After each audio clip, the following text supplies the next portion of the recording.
Di sini saya dan rekan saya akan membahas materi IPA yang berjudul Telaah Materi IPA kelas 6 SD atau MI.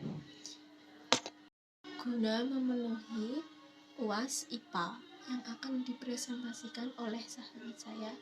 Dengan tempat kami persilahkan. Assalamualaikum warahmatullahi wabarakatuh, sahabat-sahabat yang sedang mengalami pandemi, semoga tetap semangat. Makalah ini disusun oleh saya dan teman-teman saya yang sudah tertera di teks. Nah, sekarang kita akan membahas bagaimana hubungan antara makhluk hidup dengan lingkungannya. 2. Bagaimana dampak perubahan lingkungan hidup terhadap makhluk hidup.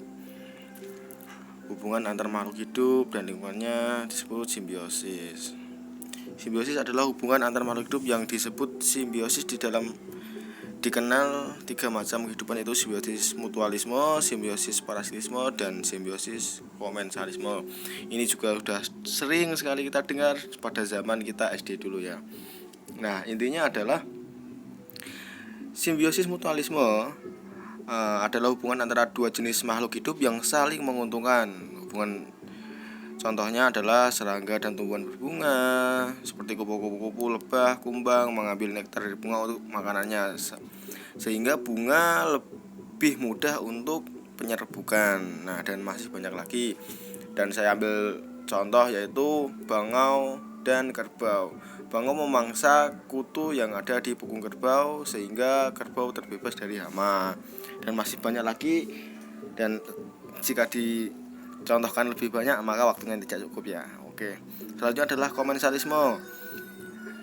Komensalisme ini adalah simbiosis yang dimana satu pihak diuntungkan namun pihak yang lain tidak dirugikan. Contoh anggrek yang menempel di pohon kelapa. Anggrek tidak mengambil nutrisi dari pohon kelapa, anggrek dapat tempat hidup, dan pohon kelapa tidak dirugikan. Kemudian ada ikan hiu dan remora. Ikan remora memangsa sisa-sisa makanan yang menempel di bibir hiu, dan ikan hiu juga tidak dirugikan. Simbiosis parasitisme yaitu yang satu diuntungkan dan yang satu dirugikan. Contoh, benalu yang hidup di pohon inang. Selain menumpang hidup, benalu juga mengambil makanan dari tumbuhan inang yang ditumpanginya. Juga ada kutu dan kerbau tadi. Kutu tadi mengambil atau menyerap nutrisi yang ada dari kerbau. Cacing pita yang ada dalam usus juga menyerap nutrisi yang ada dalam usus dan juga merugikan bagi tubuh. Banyak sekali yang bisa saya contohkan, tapi ini cukup segitu ya, udah mengerti kawan-kawan ya. Nah, ekosistem adalah satu makhluk hidup yang menempati suatu area disebut dengan individu. Satu makhluk hidup yang menempati area tertentu disebut individu. Bila ada sekelompok makhluk hidup atau individu yang sejenis menempati area atau wilayah tertentu, maka disebut dengan populasi. Kumpulan populasi hidup bersama ini membentuk komunitas. Hubungan saling ketergantungan antara makhluk hidup dengan lingkungannya disebut ekosistem. Jadi ekosistem adalah kesinambungan antara berbagai makhluk hidup saling tergantung. Contoh seperti ini. Di suatu wilayah ada rumput, rusa, harimau, dan pengurai. Nah, rumput dimakan oleh rusa dimakan oleh harimau, harimau mati kembali ke tanah untuk nutrisi bagi rumput itu tadi. Dalam ekosistem ada makhluk hidup dan tidak hidup. Nah, komponen yang hidup seperti manusia, ikan, tumbuhan, ayam disebut komponen biotik, sedangkan komponen tidak hidup seperti batu, air, oksigen, dan karbon dioksida disebut komponen abiotik. Sebagai contoh, ekosistem laut menempati air, ikan, lumut laut, dan batu karang. Ini sudah bisa kalian simpulkan sendiri ya. Ada 2 macam ekosistem yang kamu harus ketahui, yaitu ekosistem alam dan ekosistem buatan. Ekosistem alam adalah ekosistem yang murni terjadi oleh alam itu sendiri. Contoh hutan, padang pasir, laut, sungai. Nah, jika buatan ini ada campur tangan manusia ya di dalamnya ya, seperti sawah, ladang, kebun, taman, kolam, akuarium dan lain-lain. Waduk juga termasuk buatan ya kawan-kawan. Pada sebuah ekosistem banyak komponen ekosistem itu seperti produsen, konsumen, pengurai. 4. Komponen abiotik. Nah, jadi yang sudah saya contohkan tadi seperti rumput sebagai produsen, konsumennya adalah rusa, belalang dan lain-lain. Kemudian contoh dari konsumen lainnya adalah harimau memangsa rusa. Harimau juga sebagai konsumen, tapi di situ sebagai predator ya. Konsumen tingkat lanjut lah. 3. Pengurai. Pengurai ini seperti mikroorganisme yang menguraikan bangkai dan lain-lain. 4. Komponen abiotik, komponen tidak hidup, yaitu ada batu, tanah, angin, dan lain-lainnya sudah saya jelaskan tadi. Nah, rantai makanan. Tumbuhan hijau dapat membuat sendiri makanannya, mulai fotosintesis dan disebut produsen. Manusia dan hewan tidak dapat memakannya, mereka memakan tumbuhan atau hewan lainnya sehingga disebut konsumen. Jadi rantai makanan ini sudah saya contohkan tadi, kesinambungan antara produsen, konsumen 1, konsumen 2, konsumen 3, predator hingga pengurai. Seperti kayak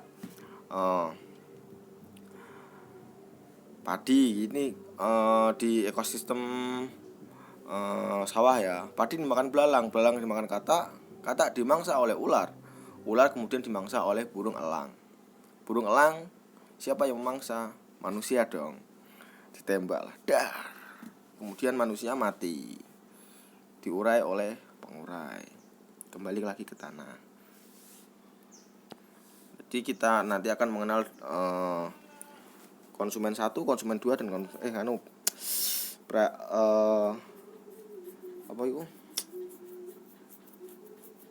yang berada di puncak rantai makanan itu memang manusia. Pengaruh perubahan lingkungan pada makhluk hidup bermacam-macam. Bila perubahan itu menguntungkan, maka makhluk hidup akan semakin berkembang. Jika perubahan lingkungan itu merugikan, makhluk hidup harus bertahan.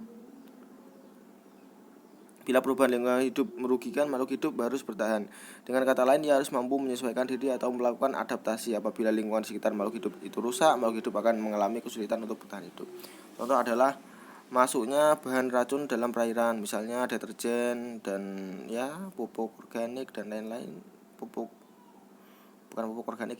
yang itu loh.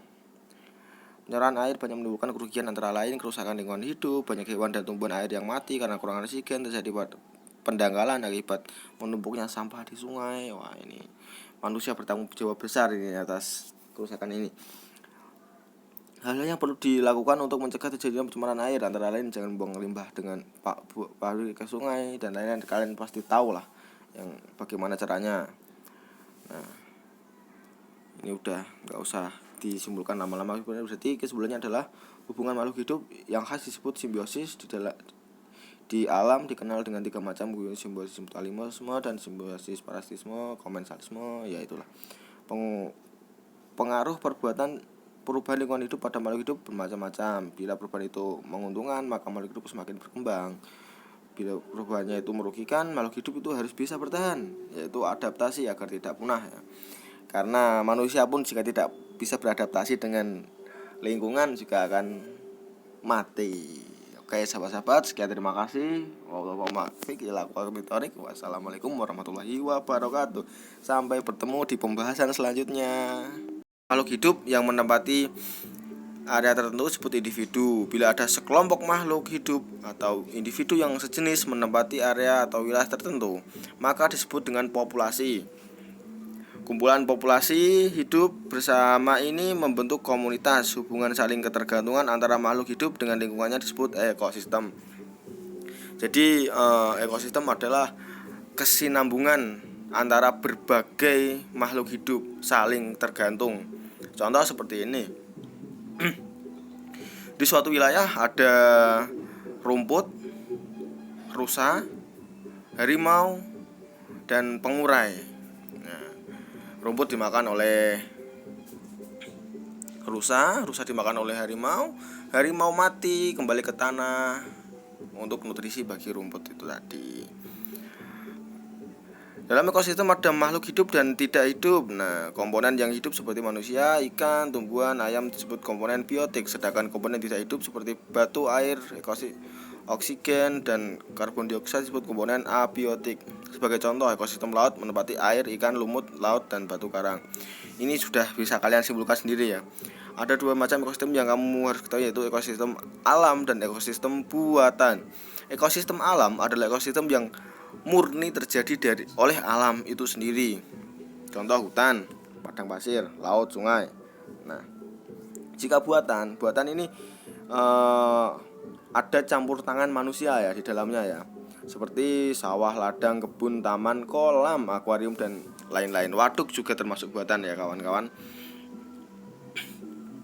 Pada sebuah ekosistem banyak komponen ekosistem itu seperti produsen, konsumen, pengurai.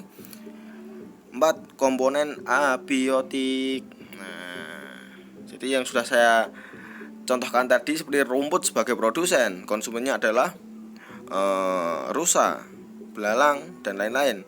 Kemudian contoh dari konsumen lainnya adalah harimau memangsa rusa. Harimau juga sebagai konsumen, tapi di situ sebagai predator ya. Konsumen tingkat lanjut lah. 3. Pengurai. Pengurai ini seperti mikroorganisme yang menguraikan bangkai dan lain-lain. 4. Komponen abiotik, komponen tidak hidup, yaitu ada batu, tanah, angin, dan lain-lainnya sudah saya jelaskan tadi. Nah, rantai makanan. Tumbuhan hijau dapat membuat sendiri makanannya, mulai fotosintesis dan disebut produsen. Manusia dan hewan tidak dapat memakannya, mereka memakan tumbuhan atau hewan lainnya sehingga disebut konsumen. Jadi rantai makanan ini sudah saya contohkan tadi, kesinambungan antara produsen, konsumen 1, konsumen 2, konsumen 3,